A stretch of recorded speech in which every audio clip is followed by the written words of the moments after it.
Weer eens baie welkom. Ek glo en vertrou dit gaan sommer baie goed met u. Nou ons is ons vandag oor 'n baie ernstige saak, die prosperity gospel misleiding in ons kerke, en ons gaan vandag luister na mense wat leer dat daar 'n wealth transfer plaasgevind het in Egipte land, en hulle trek dit maar net weer eens deur na die kerk toe, dat daar vandag 'n great wealth transfer gaan plaasvind van die goddelose na die Christene toe, na die kerk toe. En ek het al 'n video daaroor gedoen, maar ek gaan vandag praat oor die sogenaamde wealth transfer in Egipte land. En Nikkie van der Weshuizen gesels met Katie Souza daaroor, en ons gaan so 'n bietjie indelf en kyk wat die woord van die Here leer. So kom ons spring dadelik weg. Nou goed, Josef ontvang 'n droom van God, waarin hy sê daar gaan 7 jare van oorvloed wees, en natuurlik 7 jare van hongersnood. So eers die oorvloed en dan die hongersnood in Genesis 41. En die gedagte hier is dat hy moet opgaar, en hy moet voedsel opgaar vir 7 jaar vir 'n tyd van hongersnood. En die groot plan wat God hier het, is absoluut vir sy volk. Want onthou, Josef was onregverdiglik in die tronk gegooi, en nou sê Nikkie van der Weshuizen, u gaan dit hoor in die video, dat hy uit die tronk uitgekom, en hy is dadelik die volgende oggend aan die palace gewees, en hy het 'n checkboek van Egipte land, en dit gaan alles oor geld en prosperity, en hy mis die hele doel van die boodskap in Genesis 41.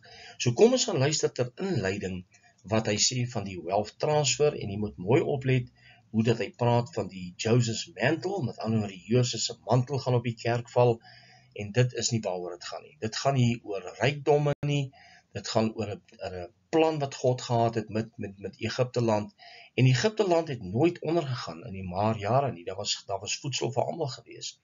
Maar kom ons gaan kyk wat sê Nikkie van der Weshuizen. I believe there's coming a sudden wealth transfer, a Joseph's anointing, a Joseph's mantle. I'm telling you, Joseph's mantle is about to fall. What is a Joseph mantle? A Joseph's mantle is you go poor to bed, in prison, and the next morning when you wake up in the palace. Yeah. I don't know who I'm talking to tonight, but there is coming a sudden wealth transfer. There's coming a sudden transfer, a Joseph's anointing coming upon you tonight. Yeah, Shatala Barabogoseta. I'm going to push this thing a little bit here, because some of you need to get this. Joseph's in prison, sleeping on a mattress this thick, with prison clothes. They all look the same.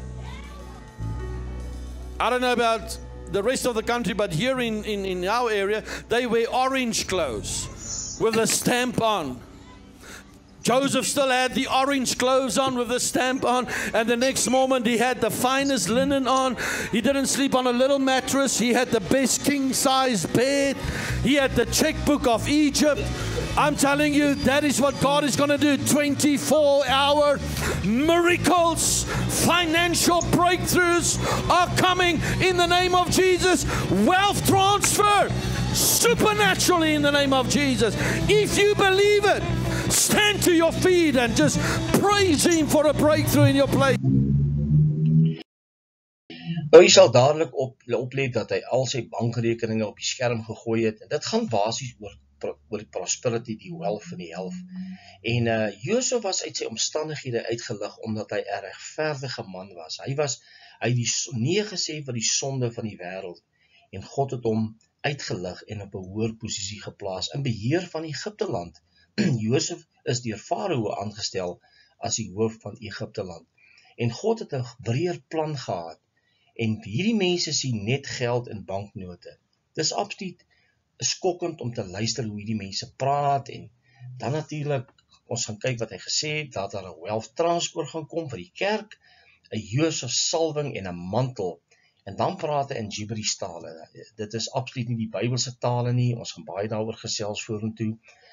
Dit is absoluut Gibberish, pleinweg net 'n gebrabbel, en soos hy die mense probeer om hulle te oortuig, speel die musiek al hoe harder, die dromme slaan harder, dis emosie wat hier opgewek word, en dan stroom mense vorentoe en gee geld daarvoor. Dit is absoluut aan die orde van die dag, en dit is wat in ons prosperity gospel kerke aangaan. Hierdie mense sien dit as 'n besigheid, dit is absoluut skokkend, en ek dink God is hartseer oor sulke dinge. Maar kom ons gaan kyk, wat sê hy vir Katie Souza oor die sogenaamde wealth transfer in Egipteland, en ek wil jy moet mooi oplet, oor wat hy al hier te sê het, en dan gaan ons daaroor gesels. You know Joseph, in the Bible, he said, bring all the grain, bring everything. He had a massive wealth transfer. Oh, man, yeah. Goodness. And he was put in charge of massive wealth. He was a different level. Yeah, right. Oh, he had man. no, you know, if you go and read the Bible, Genesis, it says, when he became the prince, he says, everybody can get food from us. So they brought their grain, and then the people came to him and said, you've taken our grain, what more can we give? He says, well, bring me your livestock. So they brought the livestock. There was waves of blessings. Then they said, we've given you our grain, we've given you our livestock. What else must we give you? He says, bring me your land. Wow. So they brought the land. Eventually, he stripped Egypt. He owned everything. Of everything. He was and in then charge of everything. Then they said, but we brought you our land, our cattle, our livestock, our grain. What else? He says, I would like your children as well. And he took everything. Yeah, he wasn't the Christian that says, I'm a Christian, I feel so sorry for you. He was like, this is the wealth transfer. We're taking everything. Eventually they stripped, he took everything, and they said, we gave ourselves to you. We did everything. What more do you want? He says, let's do this. I'm going to give you seed, and you're going to plant that. But from every harvest, I want 20%. So, I mean, he just... Wow. Just and Egypt represents the world. He was doing this to the people. We can do this to the people of the world, yes. You know? Yeah. And then he took 20% of all the wealth that they made. But here's the interesting thing. That grains, or the place where they held the grains, were full. The granaries, yeah. Were full to capacity. Every time people came to collect it, God filled it. For 7 years, that thing didn't run dry. Wow. It just kept being... During a famine. God just kept filling that grain. Oh my gosh. How awesome is that? Okay. Nou in die eerste plek, die skure wat volgemaak was die opdrag wat Josef natuurlik uitgevoer het, om dit vol te maak. Dit het nie outomaties voller en voller geword nie. Maar die gedagte wat hy thuis bring, is dat daar 'n wealth transfer gaan wees van die vyand van Egipte na Josef toe, met ander woorde. En dat as hy is 'n Christen, en hy is dan nie jammer om dit te wees nie, hulle moet maar net hulle goed bring, en dan lag Katie Souza vir hom. Dit is absoluut skrikwekkend en skokkend wat hierdie mense het, in hulle uitsprake wat hulle maak, en dis eintlik jammer om dit te kan sien, en dit is nie die gedagte wat hier plaasgevind het nie. Hulle het kos kom koop, hulle moes by Josef kom kos kry om te kan oorleef, want hy was in beheer van Egipteland gewees. Maar kom ons gaan kyk wat het hier gebeur. Genesis 47, 1-31, die Egiptenare moes brood koop met hulle vee, grond, so het hulle die land Farao so eiendom geword. Staan daar enigstens iets dat hierdie land het aan Josef behoort? Nee, glad nie. Dit het nie na Josef toe gegaan nie. Josef was onder die Farao se bewind gewees. Die Farao het hom aangestel oor Egipteland, deur natuurlik die werk van die Here, en so het die eiendom Farao se geword. Staan daar enigstens iets dat het aan Israel behoort het, of aan Josef homself? Nee, glad nie. Maar dis die verkeerde gedagte wat hierdie mense thuis bring, dat hierdie mense, dat daardie wealth, die rykdomme, het weggegaan van Egipte af na Josef toe. Nou, daar's geen sprake van 'n wealth transfer van die sondaar na die gelowige toe nie. Nie in die woord van die Here nie, dit staan nie daar, dis uit konteks wat hierdie mense dit gebruik, en gaan kyk na my vorige video, die sogenaamde wealth transfer. Dis absoluut skokkend om te kyk hoe dat hierdie mense die woord van God uit konteks gebruik om so iets te kan promoveer. Nou, die gedagte wat hier thuis gebring word deur Nikki van der Westhuizen is in die eerste video baie sigbaar, dat daar 'n wealth transfer gaan kom na die kerk toe, van die wêreld af, van die goddelose, en dat die kerk al die geld en die rykdomme gaan hê, en dit is wat hy dan ook promoveer. Kom ons gaan kyk wat sê Dutch Sheets. Nog 'n New Apostolic Reformation, valse profeet en apostel. Kom ons gaan kyk wat sê Dutch Sheets. God's people and His kingdom will begin to rule and reign. I know that's why God got Raphael's son elected. This will begin what we call the end-time transfer of wealth. And that when these Gentiles begin to receive this blessing, they will never go back financially through the valley again. They will go and grow and grow. You can trust me.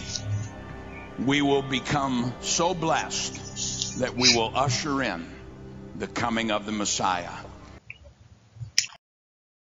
Nou ja, wees gewaarsku teen die prosperity gospel misleiding. U duidelik gehoor wat Dutch Sheets hier te sê het, dat wanneer die geld inkom en dit so goed gaan met ons, dat dit die wederkoms van die Here gaan inbring. Met ander woorde, dan gaan Jesus sê, nou moet ek aarde toe gaan, want die koninkryk het al die geld ontvang, die koninkryk is gereed om oor te regeer, want hy kan nie regeer as ons nog nie die dinge van die wêreld teruggewen het vir hom nie. Wat 'n skokkende leerstelling. En dit kom met die New Apostolic Reformation, en baie mense moet gaan kyk.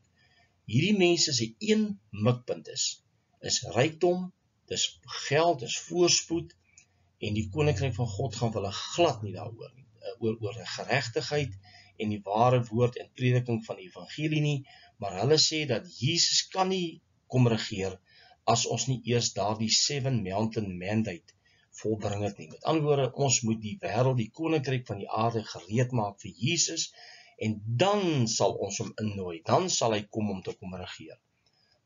Een groot waarskuwing in die kerk, pas op vir prosperity gospel leraars. Dit gaan vir hulle oor geld en hulle eie sakke.